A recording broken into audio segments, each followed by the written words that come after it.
continue observing. That's all. You'll find a byproduct of the observation. Just don't think of it like, all right, well, is there more to it? There's nothing more to it. Is there a deeper level? There's no deeper level to it. It's really just you confronting yourself as you are. If this is developed as a habit, as a side effect, there will be certain wisdom that naturally develops.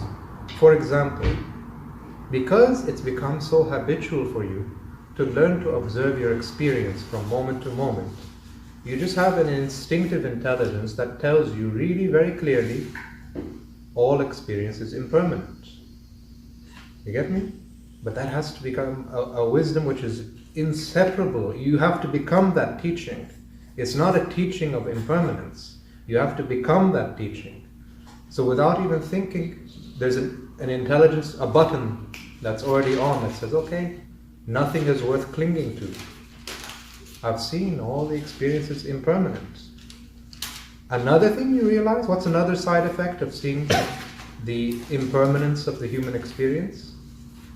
Seeing the unsatisfactoriness of it. This also you develop an instinctive, or another term, an intuitive understanding of that, because the experience is always constantly changing, a flowing river. There's a Greek mystic, Heraclitus, he says, you can't step into the same river twice. If you were to take all the moments of your life and put them together on a string, and then examine each moment and all the elements that were involved in every moment, you'll find, and you'll be maybe shocked, that you've never even once remained exactly the same. You're fragmented, always been fragmented. You get me? Every single experience, there's a unique combination of elements which will never repeat itself again. This moment, with all the combinations that are involved, will never repeat itself again. You get my meaning? So, you're a flowing river, and the movements of the river never repeat. The earth changes, the climate changes, the plates of the earth shift, the continents shift, and old rivers die, and then they become new rivers. Your experience is constantly changing. One day this body will die, but the stream will continue. The stream is endless, but this is the contradiction. The stream is endless, but it's always impermanent. Does that make sense? The stream is, in a strange way, it's infinite, but it's also constantly changing. You will see this in Vipassana. The stream will never repeat itself. Make sense? So, the best way I can describe Vipassana is, I don't want to say it's psychological, it's existential.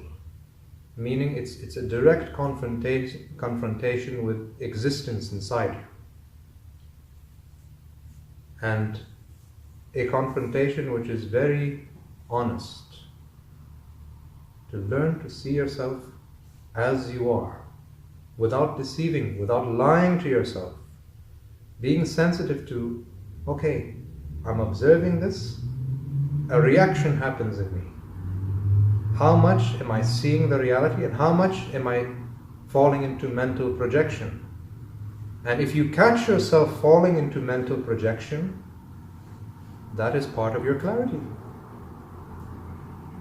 You have delusion, but you don't become delusional. Vipassana wants you to understand your delusions without becoming delusional. Because mind is a delusion. It is a delusion. Why is your subjective experience totally different from mine, from yours, from yours? different conditioning, the way we take in information, we recycle it differently. We're all like machines producing different dreams. You get me? Even though we might take in the same information, still we'll produce a different dream. Mind is a dream. So, if we destroy all the delusions of the mind, maybe you will not have much of a mind left. You get me? But you don't have to be delusional. Big difference. Vipassana will embrace your delusions. It'll say, okay, delusion is delusion, and this seeing delusion is clarity. So, see and let go. See and let go. Let the mirror keep doing its work. And then, maybe if I say the mirror is polished, it'll start shining on its own. But that won't be accurate because the mirror is already clear. But your mind is not clear. Would I be right in saying that, like I find when I first started Vipassana, I think you've used the metaphor of a chariot before, but like there's the horses, the reins, and the chariot. And when I first started, I was kind of overly focused on the horses and what the horses were seeing and what was in front of the horses. And then at one point I became aware of direction. So the reins, and I was overly focused on either controlling that direction, letting go of that direction, what that direction was.